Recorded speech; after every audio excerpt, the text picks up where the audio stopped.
Welcome to Simulator Academy. Today, we'll explore the highlights of fluid mechanics concepts and formulas essential for preparing for exit exams and gate exams. If you're new to this channel, please subscribe, like the video, and share it with your friends and family if you find it interesting. Now, let's begin.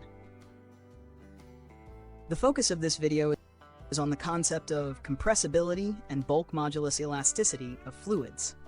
Compressibility is defined as the ratio of compressive stress to volumetric strain. Simply put, it measures how much a fluid can be squeezed or compressed. The reciprocal of the bulk modulus is termed compressibility.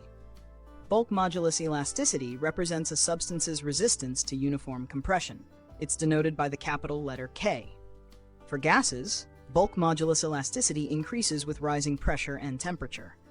However, for liquids, as temperature increases, bulk modulus elasticity decreases.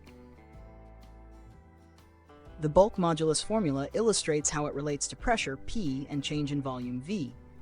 It equals the applied increased pressure to the fluid divided by the volumetric strain.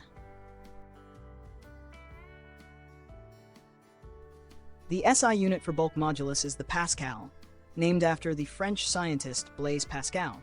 A lower bulk modulus value implies higher compressibility of the fluid.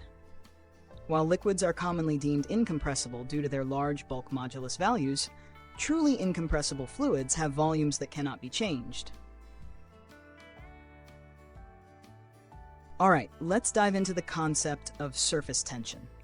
So at the interface between a liquid and a gas, or another immiscible liquid, there's this layer of molecules that behaves like a stretched membrane, kind of like a thin film, and it experiences a tensile force. This behavior arises from cohesive forces, which are basically the attractions between molecules of the same liquid, pulling inward at the interface. Now, the tensile force acting parallel to the surface, or tangentially to it, over a given surface length, is what we call surface tension. We represent it with the Greek letter sigma, and it's expressed as C equals F by L, where F represents force and L denotes length. And just to note, the SI unit for surface tension is the Newton per meter. Let's discuss the surface tension force and its impact on excess pressure inside and outside droplets or bubbles. In various liquid formations like droplets, bubbles, and jets, surface tension plays a crucial role in generating excess pressure compared to the external pressure. This excess pressure is what helps these formations maintain their shape.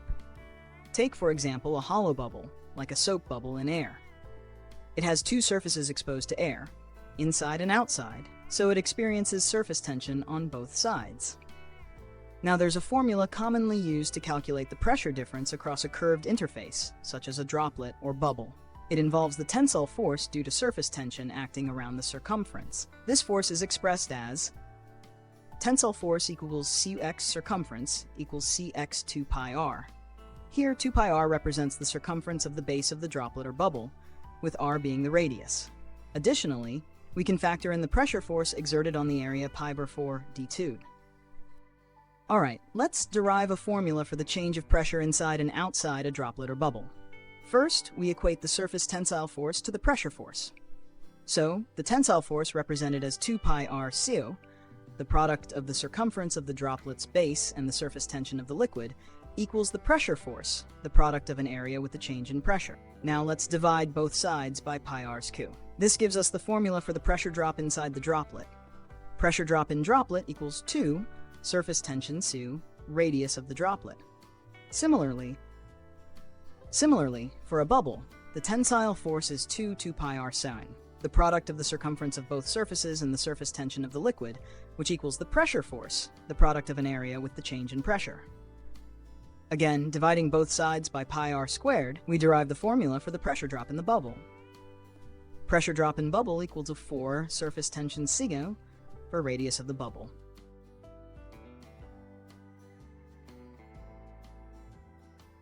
Let's talk about capillarity, the fascinating phenomenon where liquids can ascend narrow tubes.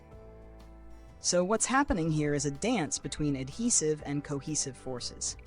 Adhesion refers to the attraction force between the molecules of the liquid and the molecules of the tube wall, while cohesion is the force of attraction between the molecules of the liquid itself. When capillary rise occurs, It's because the adhesion force between the liquid molecules and the tube wall outweighs the cohesive force between the liquid molecules. A classic example is water rising in a glass tube. The water molecules really like sticking to the glass, so they climb up against gravity. On the flip side, capillary fall happens when the cohesive force between the liquid molecules is stronger than the adhesion force between the liquid molecules and the tube wall. An example of this is mercury in a glass tube. The cohesive forces in mercury are strong, so it tends to pull away from the walls of the tube.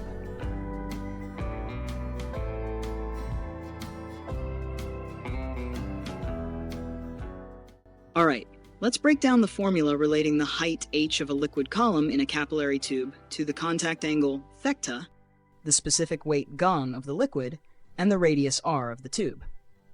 So under equilibrium, the weight of the liquid column h is balanced by the surface tension forces at the liquid-air interface and the liquid-solid interface. Here's what each term means. H. This is the height of the liquid column in the capillary tube. That.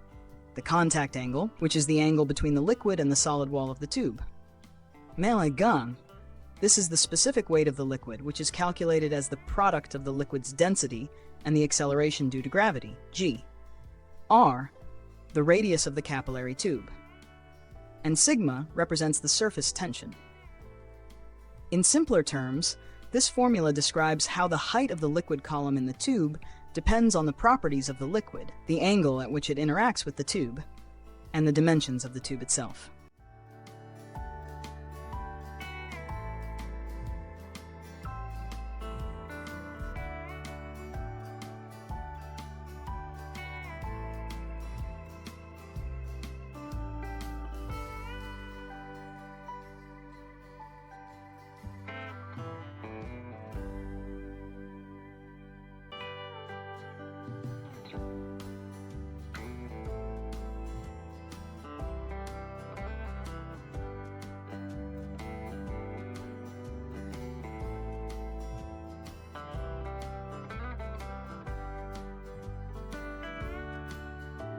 Pressure is essentially the normal force exerted by a fluid per unit area.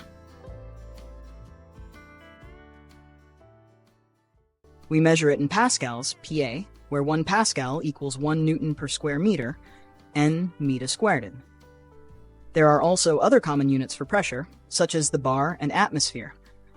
For instance, 1 bar equals 10^5 Pascals, PA, and 1 atmosphere, ATM, is equivalent to 1.01325 bars.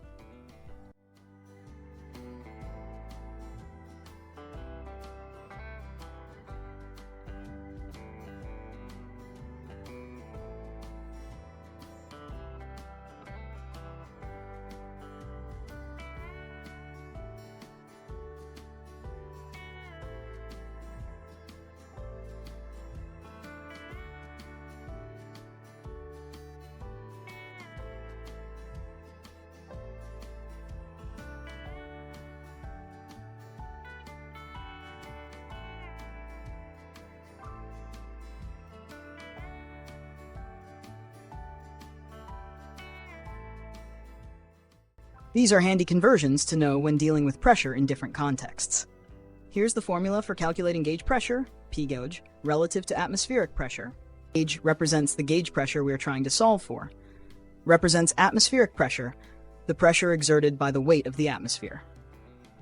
Represents absolute pressure, which is the sum of gauge pressure and atmospheric pressure. So essentially, the formula states that gauge pressure is the difference between absolute pressure and atmospheric pressure. In other words, to find the gauge pressure, you simply subtract atmospheric pressure from the total pressure, absolute pressure.